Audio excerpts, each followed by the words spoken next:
Welcome to the fans. Welcome to the Voice of College Football Ohio State channel.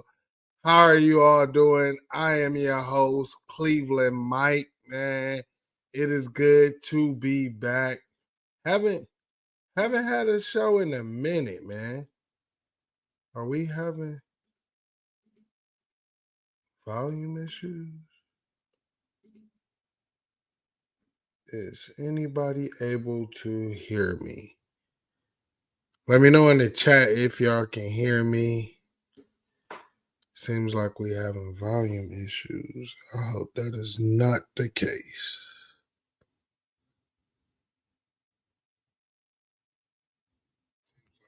Volume issues. I hope that is not the case. All right. It seems like we're good. Everything good. Audio straight. Everybody let me know. I appreciate y'all. Y'all always looking out for your boy. Man, how's everybody doing? Let's get to the show. Ohio State has Rutgers. We've heard Ryan Day's press conference, and I want to know, you guys let me know in the chat, how concerned are you about the injuries going on this team? I know 1 year that we did have a real big injury bug was 2023. Ryan Day, all you heard was Ryan Day was pushing this team. Guys were getting hurt left and right, especially when you were talking about the running back position, right? So we're going to get all into that, man. Ohio State has a big noon kickoff against Rutgers, man. We're going to have 2 noon kickoffs back to back with this Rutgers game, and obviously the team up north. But I'm excited about this Rutgers game. Rutgers is coming off of a bye week, which I believe is going to present, a little challenge. There's some things that Rutgers gets to work on that, that in more time, just 2 weeks of being able to prepare for Ohio State. Also, they're getting it healthy. I listened to Greg Schiano's interview, and he also spoke about them being able to get at least one of their guys back healthy as well. That's huge. Now, the difference about this Rutgers team going into this game is when you think about Greg Schiano and you think about Rutgers, the one thing that you always tend to think about is straight up. You always end up thinking about, hey, Rutgers always has good defense, right? Good defense. Well, when I've watched Rutgers this year, it seems like Rutgers has more of an offense than they actually have a defense this year.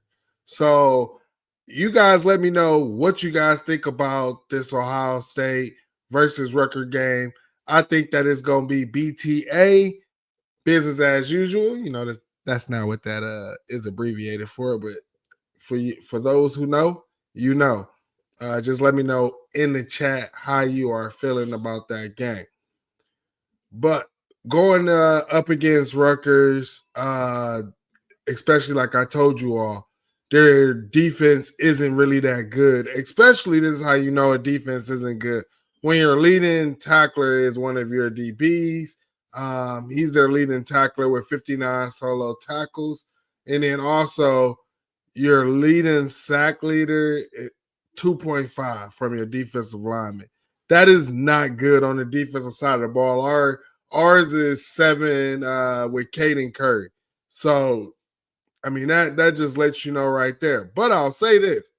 They are able to run the ball. They have 1,000-yard back this year as well. You got 200 carries, 11 touchdowns, and their quarterback has already thrown for over 2,700 yards as well. Now, he does have 7 interceptions on the season, but I'm not going to say that, I got that much faith in their receiving game, but their leading receiver right now, K Duff, he could possibly end up finishing the season with 1,000 yards. So they at least have one receiver. That's something to watch out for. But I'm expecting this is something that you want. You want your team to be tested in a way. And that's the one thing that I want to continue to see. I told you guys in our Ohio State post game, right?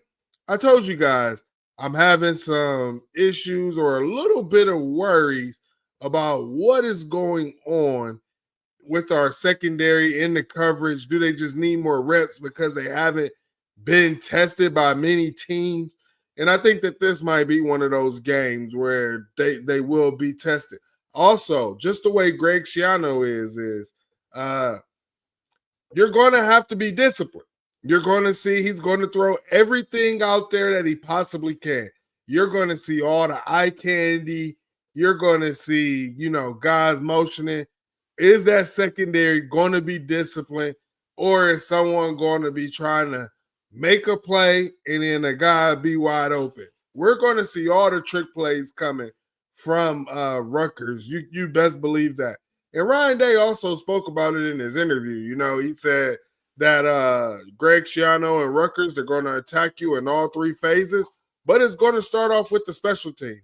And that's one thing that we know we have to be worried. I talked about this with Minnesota because I seen Minnesota do it, just come out of nowhere with an onside kick. Rutgers will do the exact same thing. If you think that they're not trying to get an edge or an advantage to win this game, you are crazy. But shout out to you all again. Make sure that you're hitting that like button. If you're watching us on X, make sure that you are hitting that retweet button.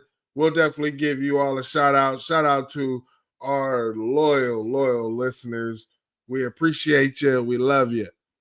So shout out to all of you. All right. Let's see. What else we got?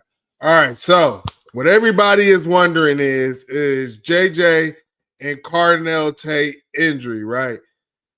Now, they said about the Carnell Tate, we got to go back a week where he dressed in the Purdue game.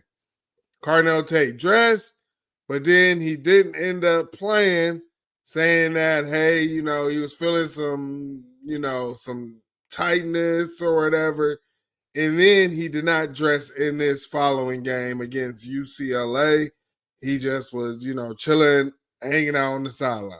So, I don't know. How are you guys feeling about that? I don't know. I'm kind of like 50-50 on it, But if it's a hamstring issue, I don't want these guys to be rushed back. Let these guys take a break.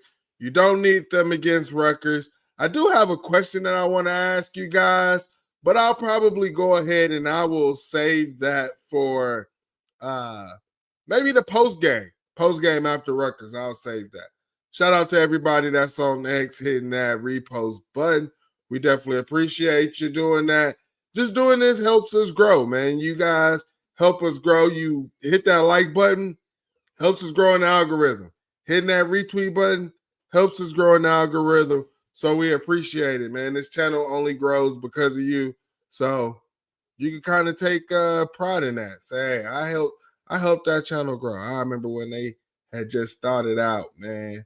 When Mike and Garrison was started off their year, that beautiful national championship year, on the voice of college football, So, but my thing, that's the Carnell Tate injury. The JJ injury is weird because of the way he was walking. And then again, it takes you back to, and I know everybody right now is having PTSD about the whole JSN, Ryan Day saying, hey, we're good. Next thing you know, the dude was done for the season. You never know. So I don't think that that's the case with JJ. I just think that our training staff, there's no reason to rush these guys back. I don't believe that there's any reason to rush these guys back. But also, this is why I say you go ahead and rotate. One thing that I felt the issue in the last game was Julian Sand didn't have the chemistry, the timing with the wide receivers coming out there. And that's something that he's going to need to work on. And that's why I believe when you're rotating multiple wide receivers, not only are you just teaching, your wide receiver about the different coverages and everything that's just different in football, but you're also getting him ready to be able to play with multiple wide receivers if a guy goes down. Man, I already know that this guy does this well. I already know this guy does this well. He likes the ball here. You already know these things and you've already repped them in the game, and it gets you more confidence. So, we've heard about, Julian working in the offseason with Cardinell and JJ and stuff, but I want to know, are you working with Mylan? Are you working with QP? You working with Bryson? I know Bryson gonna get himself in there, and Bryson look good, man. I definitely want to see more of Bryson. But again, this is why I say I believe if we rotate, you can keep guys fresh, keep their hamstrings fresh, and just anytime something happens, it is. And shout out to Jam. Change the turf. 1000% agree. I believe that should be the next assignment. No way that we should be going in the next year with the same turf. As soon as the Rutgers game in, it needs to be gone. It has to be. Screw whatever contract it is. We got to start risking the players, man. Now you're talking about sharing revenue. You have to act like your NFL company now, Ohio State. You have to invest in your players. It doesn't matter, whatever it is. They want to play on grass. That's what they voted for. Well, hey, I understand we have flood issues. Well, we got to make a better drainage system.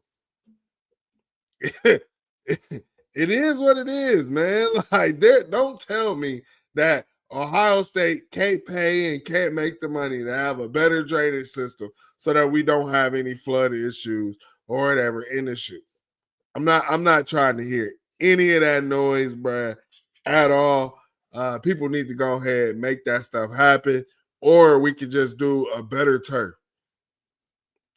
Stop being cheap. I know Russ Bjork just got here, and the old AD did that, but I agree with you, Jam. I agree with you. My thing is if he was questionable and ended up hurting himself, he shouldn't have played. I agree. I agree. I feel like, but here's the thing: players got the ultimate say. And if that's the thing, man. You gonna tell a grown? Yeah, we call them kids, but they still grown and they still want to play. You don't want them to play. You can tell them not to play, but here he looked fine. He looked. Ryan Day said that he looks in good spirits. I saw Cardinell Tate. He didn't look like he was in down spirits, bad spirits. These guys are still around the team, from what I'm hearing. So that was the thing. The thing about JSN, you start hearing like he wasn't around the team anymore, things like that. I'm not hearing any of that about Cardinell or JJ. So if we were hearing that, that's where you start hitting the panic button. But I ain't hearing any of that. I think that we should just take it easy. And if they're able to play against the team up north, then they're able to play against the team up north. But what I would say is save them for the playoffs. We're going to the playoffs regardless. That's what matters. I would hate to get to the playoffs and had risked these guys for that team up north game or whatever, and then we go to the playoffs and don't have them. Screw that. Screw that. I want both of them guys in the playoffs. Give me my natty. What you talking about? What you talking about, man? Exactly. We need them to win the natty. Wide receiver, yes.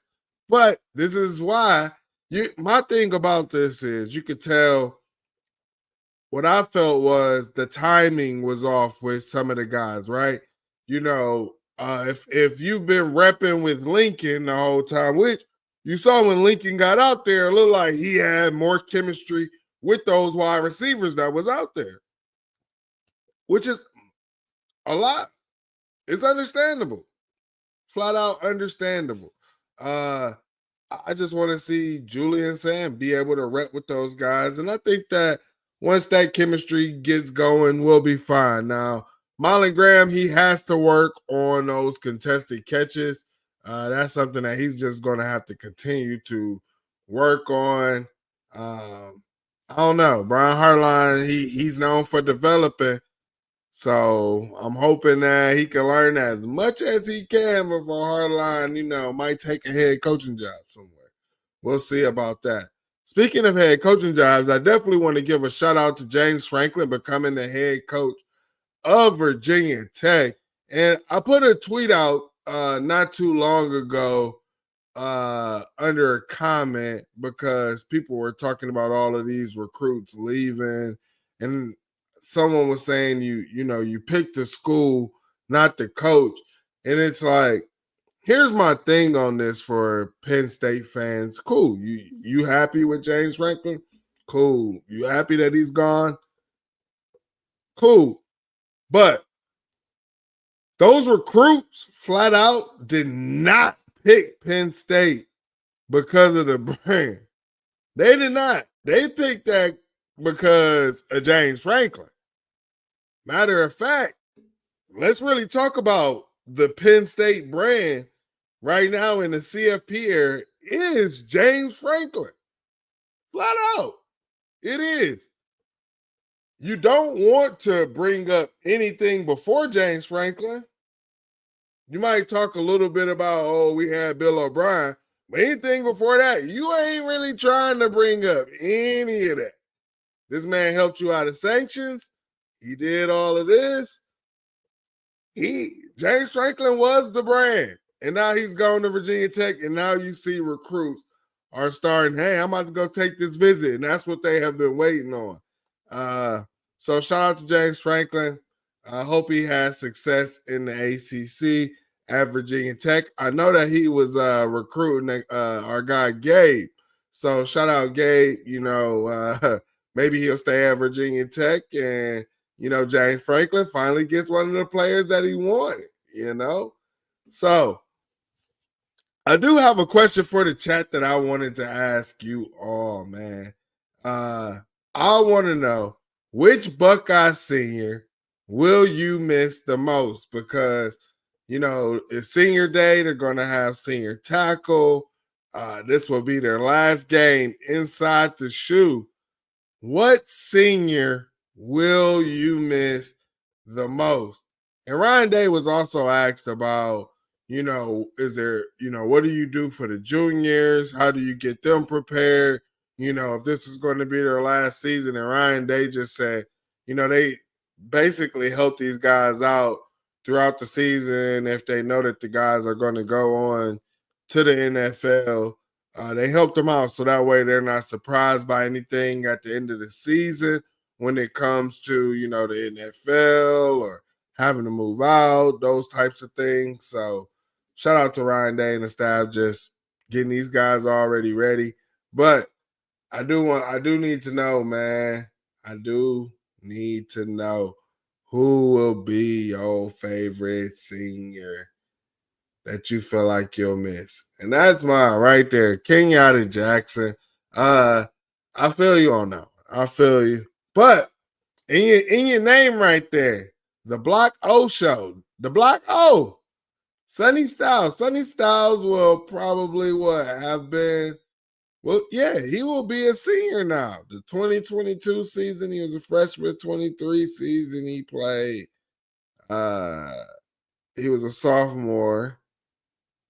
24 season, he was a junior. Yeah.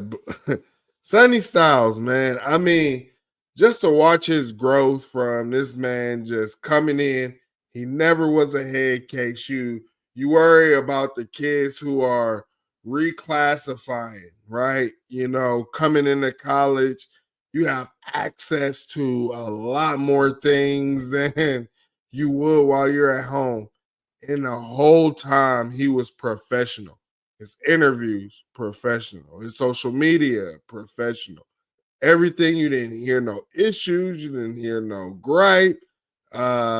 None of that. He just continued to, just be a stand-up guy. So shout out to Sonny Styles and what he has done for the Buckeye University. And also for what he has done for this university. Whoa, we gotta put somebody in timeout. Yeah.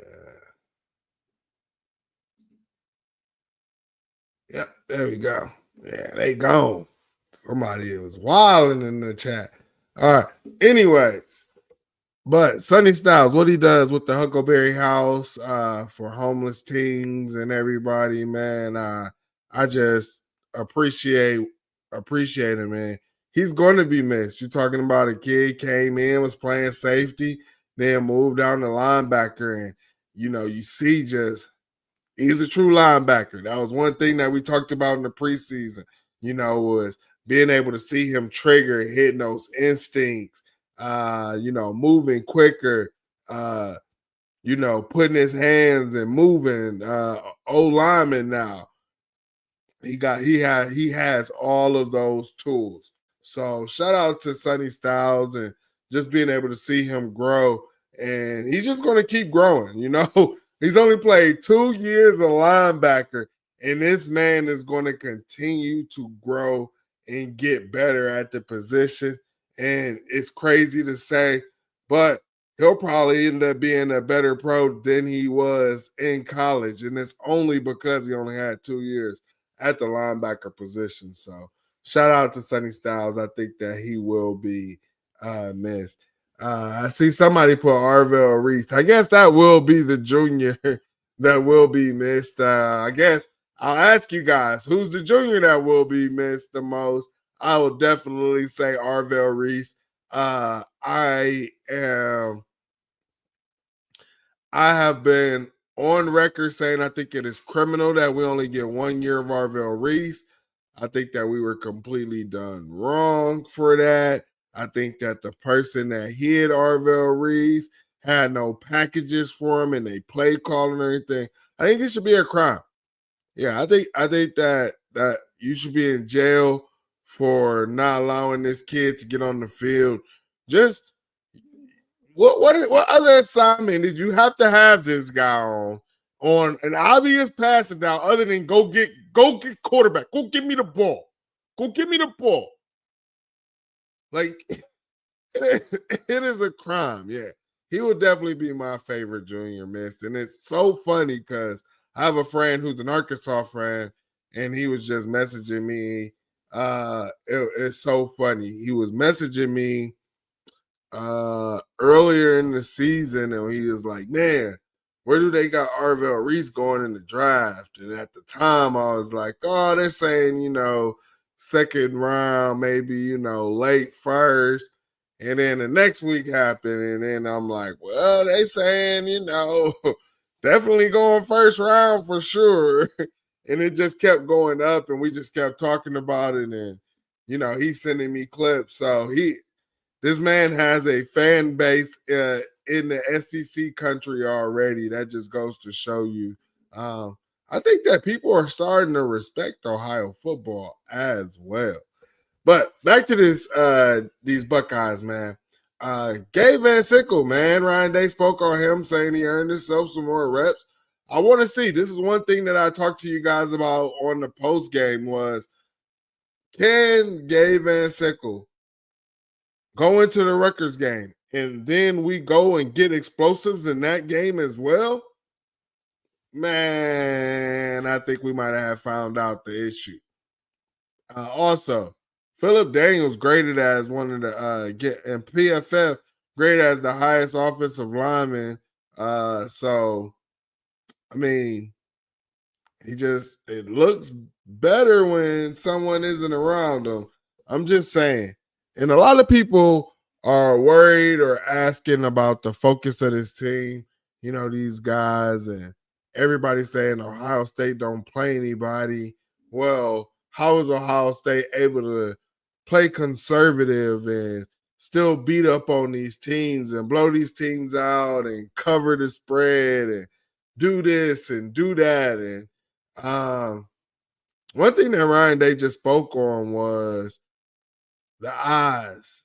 The eyes do not lie. He said he looks at the TV copy just to see the eyes and the face of the team on the sideline. And he likes what he sees. This team has a goal, and it is get to Indy. Right now, every reporter was trying to ask him about looking ahead to the team up north, and he just saying this team is so focused on getting to Indy that right now Rutgers is in the way. And it reminded me of when my dad talked to me about this math teacher, because I had a math teacher. It made no sense. It was what, 10th grade. Yeah, we had to do the stuff on a calculator, but I also believed in like showing my work and doing my work. And the teacher hated that, but my dad told me, "Hey, you just gotta do this. You just gotta get through him, and you're done. You just gotta get through him, and you're done." And so that's the thing, man. You get through Rutgers, and then on to that team up north. Nothing should stop you from getting your goal. As long as you continue to work, you might not like the work. You might not like how you have to work. But the ultimate goal is to get to Indy. So I like it.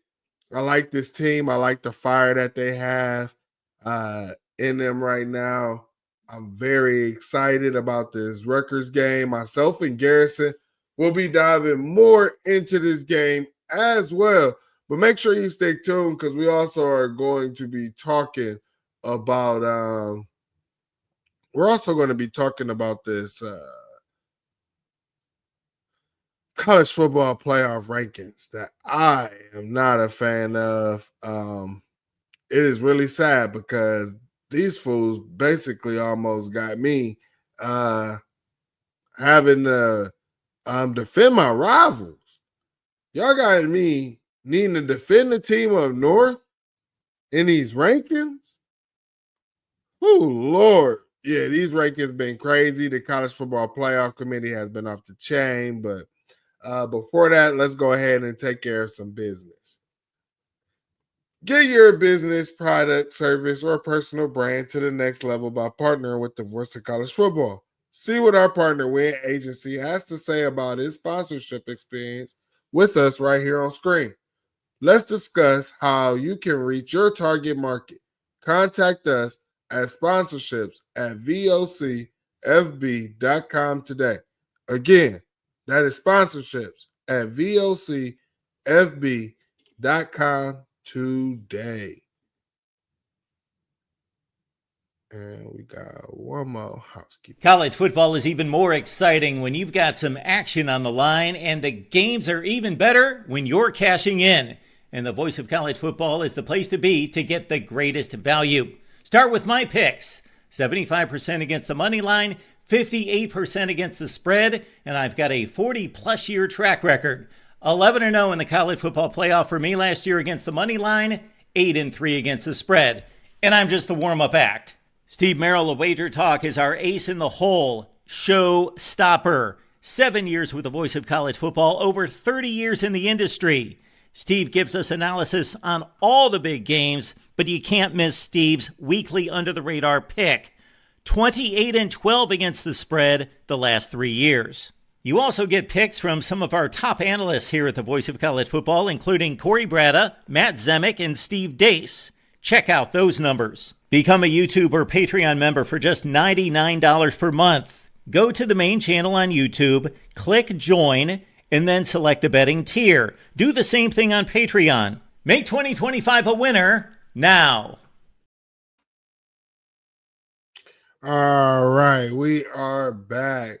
The college football playoff rankings was supposed to be coming on at 7:30 on ESPN, but they still have the Kentucky and Michigan State game coming on. Normally what they'll do is they'll still move forward and put it on a different network, but it looks like they have other games on, so maybe they will just wait, which would be awesome. They normally don't wait.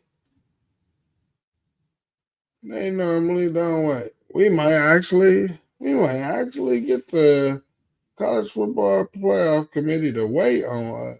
Look at that. Ain't that something? All right. Well, let me tell y'all about last week's ranking that pissed me off, man. And it was the simple fact of the team up north not being anywhere ranked anywhere near Texas, which I thought was crazy.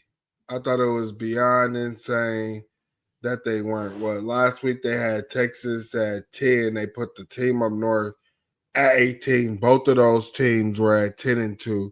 The team up north only losses had came to a ranked USC team and a ranked OU team, while Texas lost to a unranked Florida team, and then they lost to us.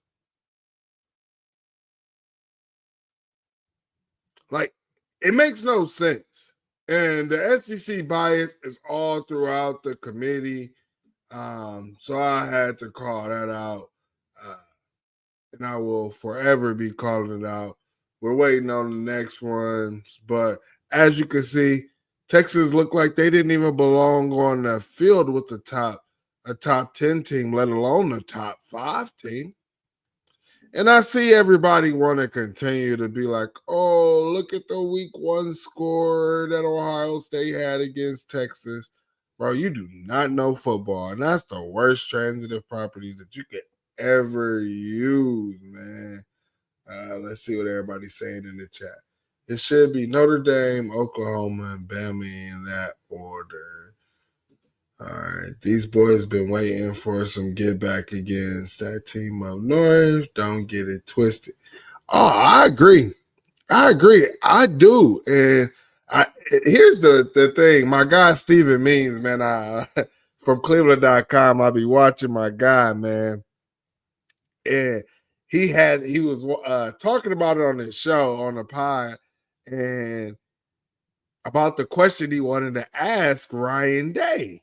And I'm like, oh man, this isn't the week to ask Ryan Day about this question, but I understand where he was going with it. And basically, it was asking Ryan Day if, this team, because they're newer, they're younger, they don't really have as many battle scars from that game. They didn't really start in the game, so they don't really have those battle scars or, I guess like feel like they're the ones that got beat. I mean, these guys feel like, no, that was their team. This is our team. And that's why I have been confident. I've been trying to tell you, Ohio State fans, don't sit here and let these team up north fans catch y'all saying, oh, you was worried. Don't let them, because when them hands and them feet get put on them Wolverines, just let them know that you was confident about it. Because I'm confident. So I'm hella confident in that game, man. I cannot wait. I'm excited.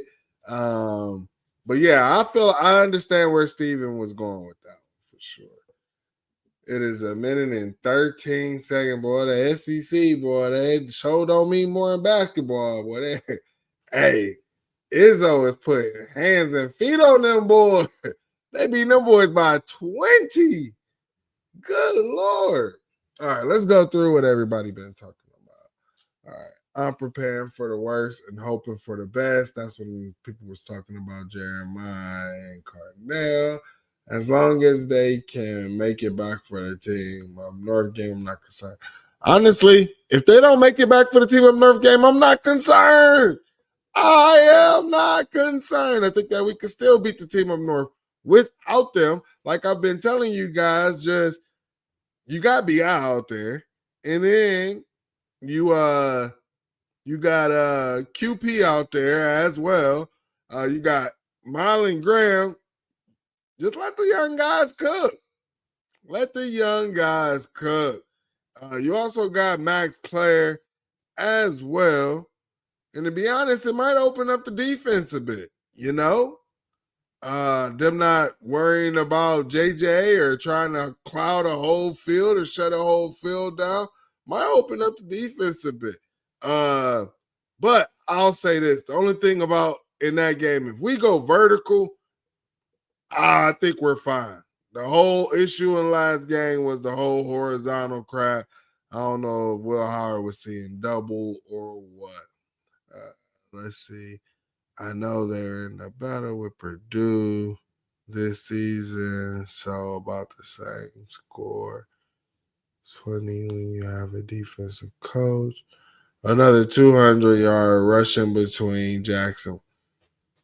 Make it out healthy. I agree. I do believe that that's the focus in this game. We are going to run the ball, run the pill. And hey, one thing I want to see, let Lincoln run that pill too, man. I definitely want to see some more Lincoln out there.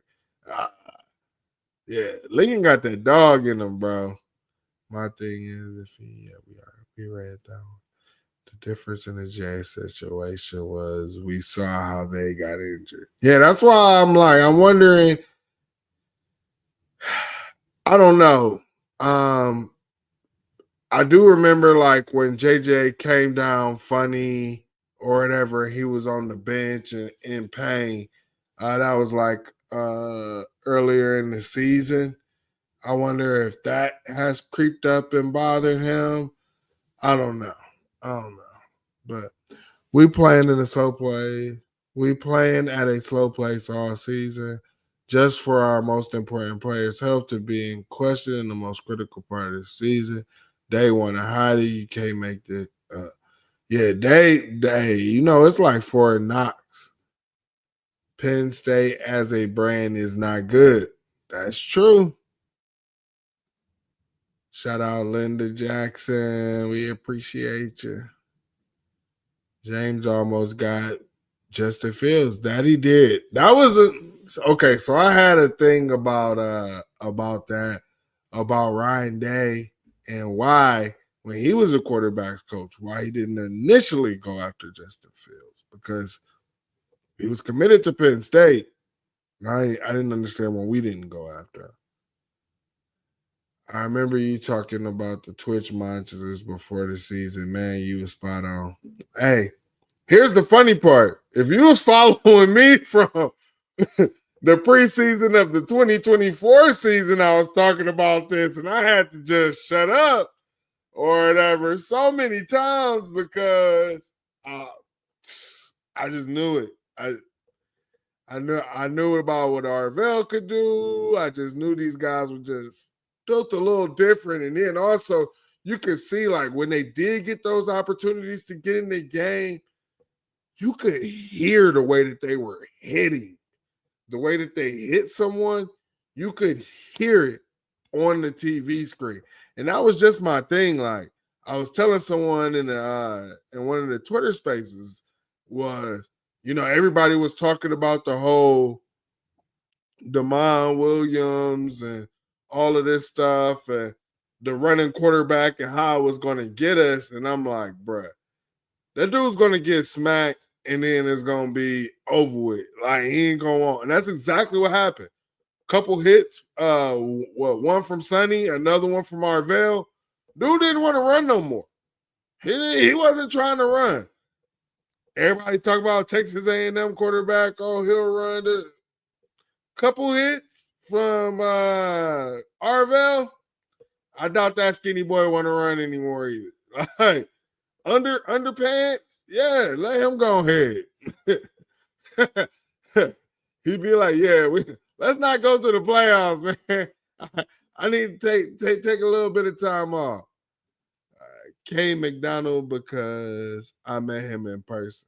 Yeah, man, I am actually a K Mac fan. Been a fan, been trying to tell everybody about K Mac since before he stepped on campus, man. Caleb for sure, just because he brings that. Yeah, we're gonna be missing that. Somebody is gonna have to take over that coach on the field. Who is going to be that coach on the field for us next year? Yeah, I feel that one. These boys been waiting for some get back against that team up north. Fans need to chill out about Tate Smith. Day is playing a long game. Well, so I was wondering the same thing. What if this is load management, right? But here's the thing. A lot of people remember just they line up to us. Like the whole JSN thing is what really kind of like sparked and took the whole thing of the whole Lion Day. Like it literally sparked the whole Lion Day stuff. Literally took it to a whole nother level when he did that. So I can't, I ain't got no dog in that one. Texas getting credit for scheduling Ohio State, but the team up north isn't getting credit for scheduling Oklahoma. It's crazy, right? Also, it's like, what was it? Oregon didn't get any credit because they struggled against Penn State. Meanwhile, Texas A&M gets credit because they struggled against South Carolina. Bro, like I don't understand it. It does not make sense. Only thing that makes sense is the SEC bias, bro. I mean, you talking about literally like South Carolina, Penn State. I mean, they both not good teams. One struggles, other struggles, not looked at in the same realm. It's crazy, man. Just saw a New York Times article that said Georgia could be number one. Let them. Here's the thing. I would love go. You want to make this team more chaotic? You want to make this team more psycho? You want to bring the dogs out? You want to piss this team off? You rank Georgia number one. Matter of fact, rank Indiana number one. Rank everybody ahead of Ohio State. Matter of fact, put us down to 5. I love it. Put us. We ain't playing nobody. I'm feeding into it for sure. Here I go with the blood pressure medicine. Look, I will outrun all y'all. None of y'all can even see me on the football field. Why don't y'all pull up? Come play some flag football. Yeah, pull up. See how that blood pressure. Bet you won't be talking about no blood pressure in when I'm running you off that field. Yeah. Come on, pull up. Jermaine has to be the coach on the field. I agree, but my thing is it's hard for the cornerback, right? You got the whole field. It needs to be somebody in that middle. You're talking about you losing your 2 top linebackers, so it's probably gonna have to be Peyton Pierce. Peyton Pierce. I mean, we've heard about him. We heard about he's a sure tackler. And he should be with these reps and another all season of development. He should be ready to take on that role. I mean, and you hear how he feels about Matt Patricia and all of that. You should see. So right now they're talking about the rankings, but ain't nobody saying that about the rankings. They ain't revealing the rankings. Reveal these rankings and stop playing with me. All right, what else we got? So now I agree this is load management. Let them take the week and get it. Here's the thing. I'll say this, Garrison, because what if it's load management? And what if what sparked this?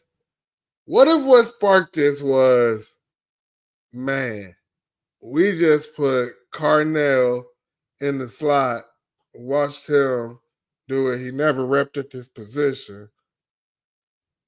And now, all the other freaky things that you could do with Carnell. You're trying not to go out there and just keep doing the same plays over and over. Okay, if we're going to do the same plays over and over, at least let it be with some other guys so that they can get the reps, right? The younger guys. Okay, the rankings just dropped.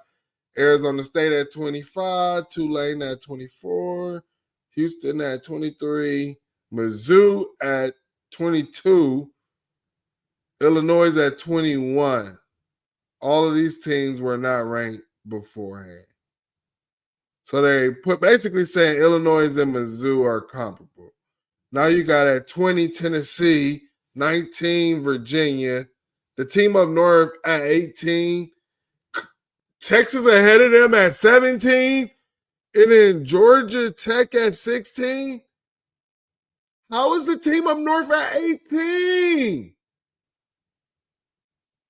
And Texas is ahead of them at 7-3? And you're trying to tell me there's no way you can't tell me that this ain't buying. The SEC about to get their way. They're about to get 5 SEC teams in, bro. They're giving Texas a chance to say, hey, win out, you're in. Though they will let them climb back up. They win out. I guarantee it. This is insane.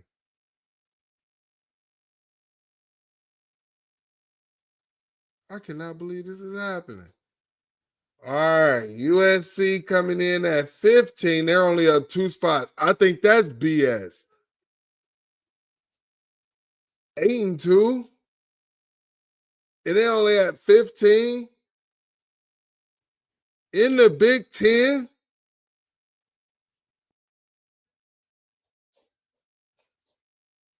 They beat the number 18 team, and you're saying they're only 3 spots better. You put Vanderbilt, who's 8-2, ahead of USC.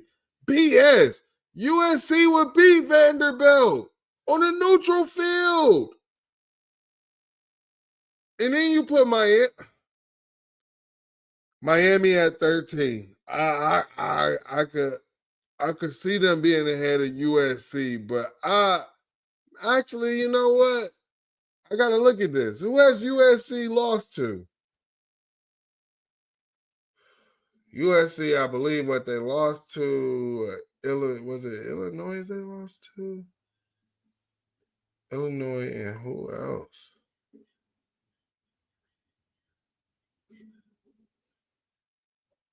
And Notre Dame.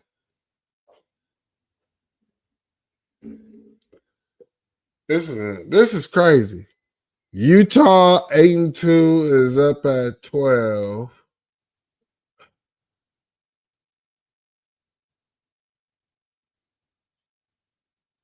This is crazy. BYU at 11 and 9-1. All right, let's see who will be ahead of BYU. I don't understand this. I feel like they're ranking these teams now, like especially Big Ten teams. They're ranking them based off of where they'll be later instead of where they are now. And I don't like that. Bama has dropped down 6 spots to number 10 at 8-2.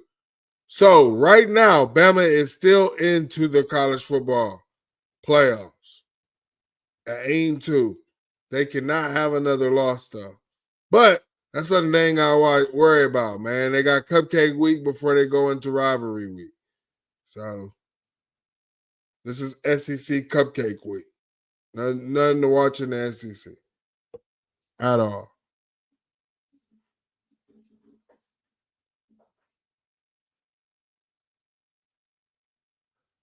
Notre Dame at 9, 8-2. So Notre Dame right now still in the playoffs, as long as they don't have no L. Let's see.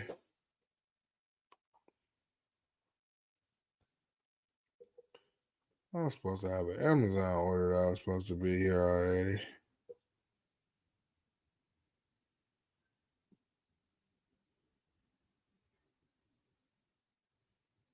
Oh no, 7 stop. Oklahoma coming in at 8. They have now moved up 3 spots. This is about to be very interesting. Very, very interesting.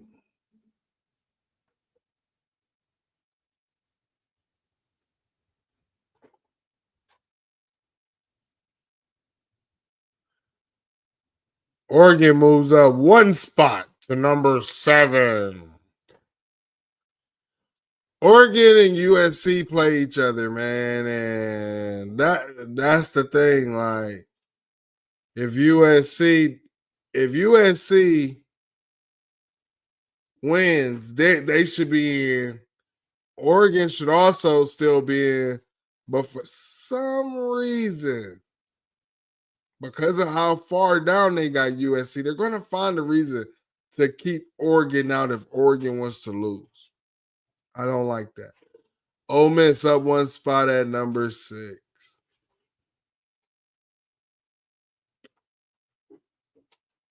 And the way they're trying to say, Texas was to go ahead and win out or whatever, they should be in. I mean, I could say the same thing about USC. If USC wins out, if they just lose, if they lose to Oregon, why shouldn't they be in with 3 losses as a Big Ten team? Why not?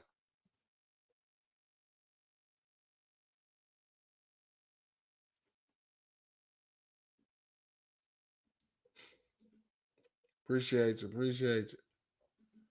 Texas Tech at number 5, moving up one spot. 5 at 10-1. Then you got Georgia at 4, moving up one spot at 9-1.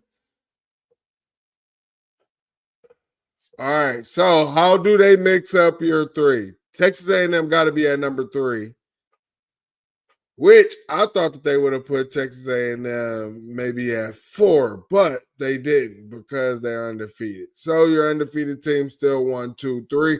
Ohio State still at number 1, Indiana at number 2, and Texas A&M at number 3 right now. If the bracket was set, Oklahoma and Notre Dame would face off to go against Ohio State. I take either one of them. That's easy work to me. Indiana will have to take on the winner of Alabama and Oregon. That would be a good game. Texas A&M will have to take on the winner of Miami and Ole Miss. That'd be a good game. And Georgia will have the winner of Tulane, Texas Tech. Because Tulane is your highest ranked team. Because Memphis had lost. You had USF lost. All of these teams lost. So there's definitely bias in this. Your first teams out is BYU and Utah right now. What they're telling you is only how many ACC teams? I'm only seeing right now there's only one ACC team in there, and that's Miami. Big 12, you got Texas Tech.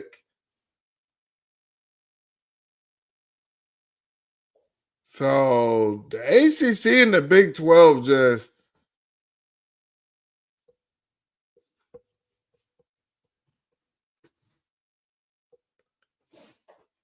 I'm telling you, in the next 5 years, we'll be wondering, will there be a conference will the ACC even exist anymore? Because, I mean, a lot of people want to get out. We will talk to you guys tomorrow about what this commissioner said, because I got to hear this. I got to hear, you do know the previous commissioner stepped down. They put in the SEC commissioner in. So this is going to be great, guys. Again, man, make sure you stay tuned to all things Voice of College Football. If Ohio State is not your team and you check this out, we appreciate you. And maybe you can find your team stream right here on our network. Again, thank you. Hit that like button, hit the retweet button. And with that, we're out of here.